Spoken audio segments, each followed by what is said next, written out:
नमस्कार बंधुरा सुमनार हेसेले आमार सकल बंधुदेर जानाई स्वागत।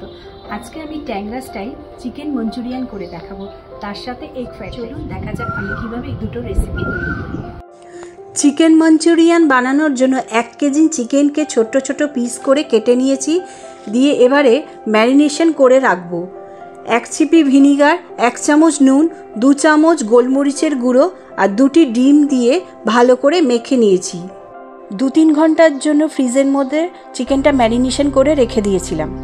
मैरिनेशन करे যতক্ষণ বেশি রাখা গেলে চিকেনটা সফট আর জুসি হয়। ফ্রিজ থেকে বার করার 15-20 মিনিট পর 1 চামচ লঙ্কার গুঁড়ো, 1 চামচ কাশ্মীরি লঙ্কার গুঁড়ো, 2 চামচ কর্নফ্লাওয়ার দিয়ে ভালো করে হাত দিয়ে মেখে নিলাম। গ্রেভি বানানোর জন্য চিকেনের কুচো দিয়ে একটা চিকেন স্টক বানিয়ে নিয়েছি।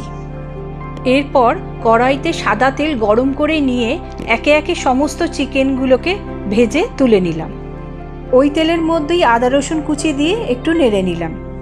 পেঁয়াজকে কিউব করে কেটে নিয়ে তেলের মধ্যে দিয়ে দিলাম, দিয়ে 2 মিনিট ভালো করে নেড়ে নিলাম।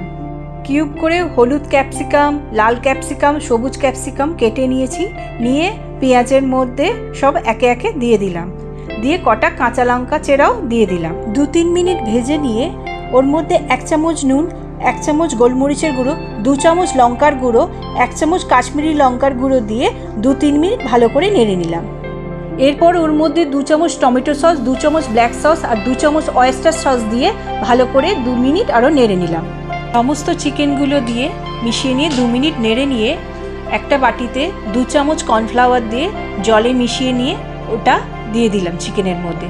তারপর গ্রেভি বানানোর জন্য আমি যে চিকেন স্টকটা তৈরি করে রেখেছিলাম ওটা মিশিয়ে দিলাম। একটু নেড়ে নিয়ে কড়ার মুখটা বন্ধ করে 3-4 মিনিট রান্না হতে দিলাম। শেষে উপর থেকে পেঁয়াজ পাতা ছড়িয়ে দিলাম। রেডি হয়ে গেছে আমার চিকেন মাঞ্চুরিয়ান।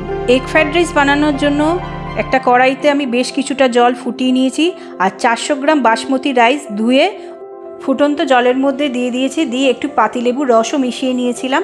90% চালটা সিদ্ধ করে ছেঁকে তুলে রাখলাম। কড়াইয়ের মধ্যে সামান্য সাদা তেল গরম করে নিয়ে 3টে ডিম ফাটিয়ে 1/2 চামচ নুন আর 1/2 চামচ গোলমরিচ দিয়ে ভেজে তুলে নিলাম। আবারও কড়াইতে বেশ কিছুটা সাদা তেল গরম করে নিয়ে ওর মধ্যে পেঁয়াজ কুচি, আদা রসুন কুচি, বিনস কুচি, গাজর কুচি, লাল, হলুদ, সবুজ ক্যাপসিকাম কুচি, পেঁয়াজ পাতা কুচি আর সুইট কর্ন দিয়ে 1 চামচ নুন আর 1 চামচ গোলমরিচ দিয়ে 3-4 মিনিট ভেজে নিলাম। 1.5 চামচ ব্ল্যাক সস, 1.5 চামচ রেড চিলি সস দিয়ে ডিমটা মিশিয়ে নিয়ে আর ভাতটা ওর মধ্যে মিশিয়ে নিয়ে আমার রেডি হয়ে গেল এগ ফ্রাইড রাইস। চিকেন মাঞ্চুরিয়ানের সাথে এগ ফ্রাইড রাইস গরম গরম সার্ভ করলাম। আমার ভিডিওটা ভালো লাগলে একটা সাবস্ক্রাইব করার অনুরোধ রইল।